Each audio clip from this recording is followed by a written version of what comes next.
Hi everyone. So the area of policy that I decided to research was higher education, and the two jurisdictions that I chose were California and Alabama. And obviously there were several reasons, but the main one was because Alabama is ranked 46th in the nation, and California is seen as the model for higher public education in the country.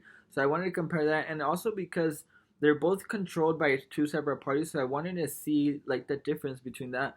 Anyways, because we're on limited time, I'm gonna get onto it, and I'm only gonna give like the highlights or like some of the important facts that I found throughout my research, just because of course we're limited on time.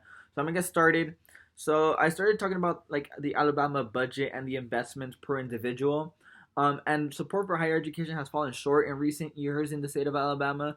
Experts trace this to the budgeting process. So in Alabama, they appropriate funds based on line items, and so what this means of based off my understanding, and by any means I'm no expert, but this is how I understood it. It's that they allocate funds based per institution rather than like they have this general amount of money, and from there they divide it up. So they'll be like, well, the University of Alabama of so and so gets 25 million, and then the following gets 20.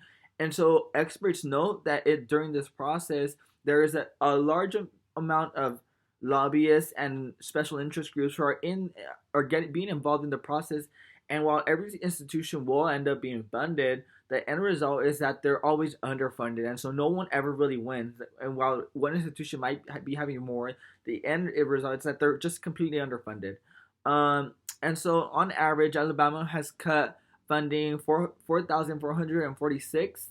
And to put this into perspective, like how much that is, that's 36% below the 2008 recession level. So they're 36% below that amount that they were funding per individual, of course. And then at the same time, in that same 10-year period, tuition has increased nearly 70%, which is $4,489.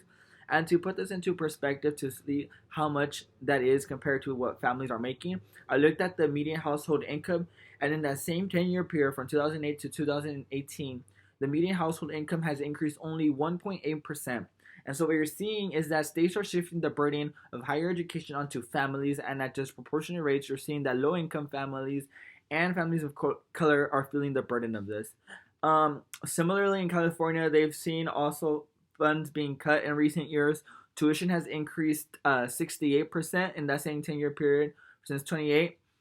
It's a 2% difference from Alabama, which is important to note because while it's 68% and it's 2% difference, the implications are not as drastic as they are in Alabama.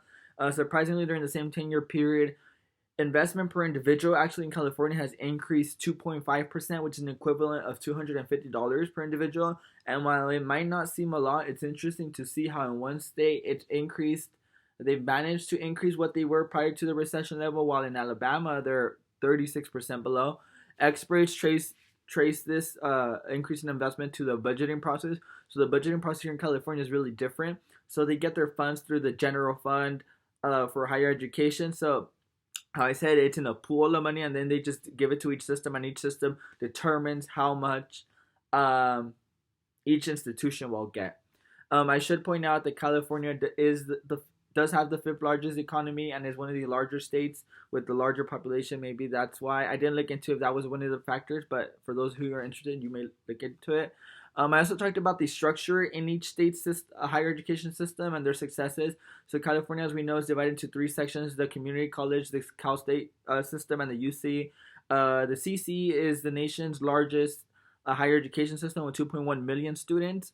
The CSU is also the largest state university system in the country with nearly 475. And then the UC is recognized as the state's research, the state's primary academic research institute, and well respected and well known across the country. In Alabama, it's divided the same way, but they don't have the same amount of successes that California does. They have the community college, the Alabama State University system, and then the University of Alabama system. Some of their successes is that they've been able to make their system more equitable and accessible by modifying their delivery of education programs. And so they offer online and asynchronous classes. They've also received national recognitions. Experts believe that because the fact that they're underfunded and they are ranked 46, they don't have a lot of research or a lot of successes. And so then I wrapped up my paper like in regards to research, talking about like the priorities that the legislature and the government officials are doing. So in California, the governor has increased the budget 217 million for the upcoming school year, and the legislature passed free college a couple years ago. In Alabama, they also saw an increase in 6% in funding, and this year, surprise, they have a historic increase in their budget for higher education, which is going to be $400 million. They've never seen anything like this, so this is really historic and remarkable in the state. I should also note that the higher education budget in Alabama is only 27% of their budget, which is significantly low compared to California's, which I believe is 45%. I did write more, but these were in my paper. But these are the important takeaways. I hope you enjoyed learning some of the fun facts that I found while researching. And thank you for your time.